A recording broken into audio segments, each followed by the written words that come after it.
Yeah, g'day guys, this is just a quick lychee update. I've got three, two Tysos and one red ball. So this Tyso was brought with immature fruit, and I just popped it in this part shade position. It's just got a little gap between the roof and the fence, and the fruit doubled in size and is starting to get red. So a few have fallen off in the wind, and I've broken them open and tasted them, and they actually got a very nice, like what you'd expect from a lychee taste, and different to the longan, which inside it hasn't gotten sweet yet, the longan that I'm growing in Melbourne. So just show you this Tyso, it's got a bit of a open vase shape to it, and because of how well it's gone there with new growth and so forth, I'm going to put that in the ground in that spot next to a little dwarf coffee. So if we come along this newish garden bed, I'll show you this Tyso, which has actually put out more growth than my citrus trees or any other tree really, except for the white sapote. All that is new growth, and it's very healthy there in that spot. So that's its second winter in Melbourne, and as you can see, similar light that it gets, but really happy with that. This entire branch down here is new.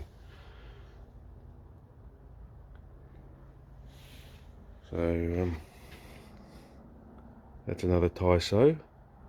So I'll just run you through the garden bed here and just show you we've got a curry leaf tree there, which didn't lose any leaves during winter.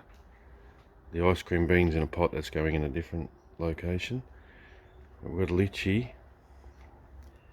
We've got two coffee plants there, Arabica and a K7. And here we've got a moringa, which has tripled in size,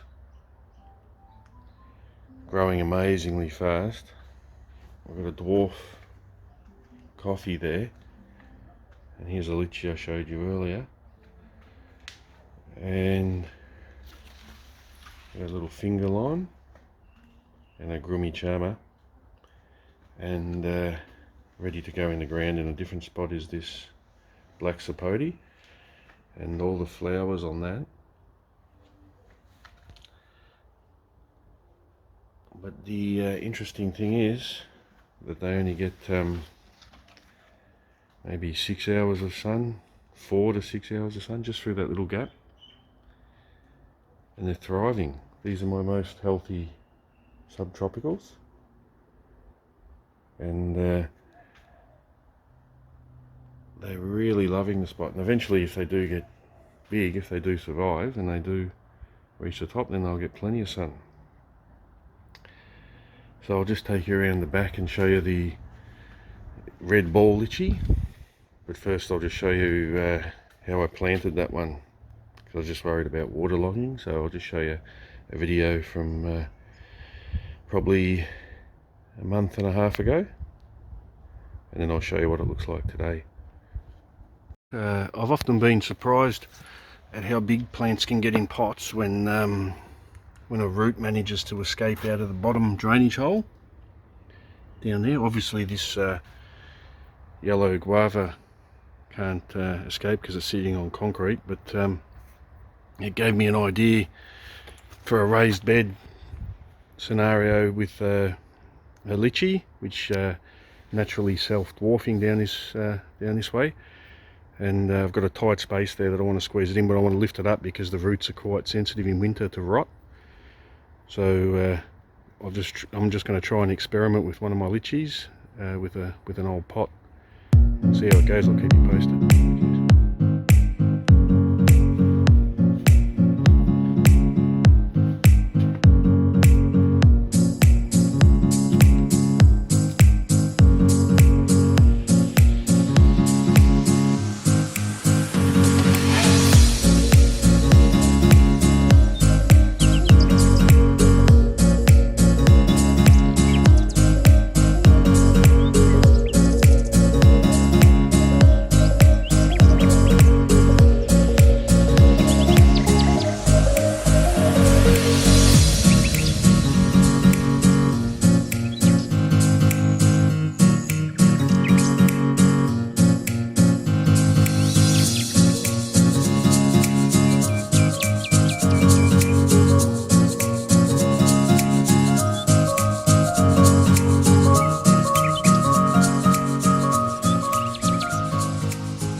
so this is my tightest squeeze in the garden. As you can see, since the video was taken of installing that red ball lychee at the back there, the pumpkins really taken off. I think next year we'll put tomatoes here instead of a pumpkin, but it's got quite a few pumpkins on it. That's the butternut variety, but I've since installed pavers down here to retain warmth, and you can see how much the lychee, the red ball, has grown.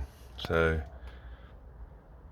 all that great new growth at the top, down the bottom, and down the further down the bottom there, and all this brown tips on the leaves, that was from the nursery. All the new growth that I'm getting is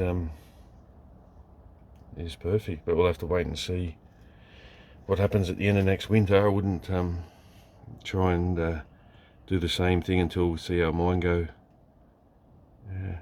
after winter. If it makes it through winter in that spot, I'd say shelter from the wind is more important in Melbourne than actual full sun or intense sun, because it's a very similar light profile, but really protected from the wind.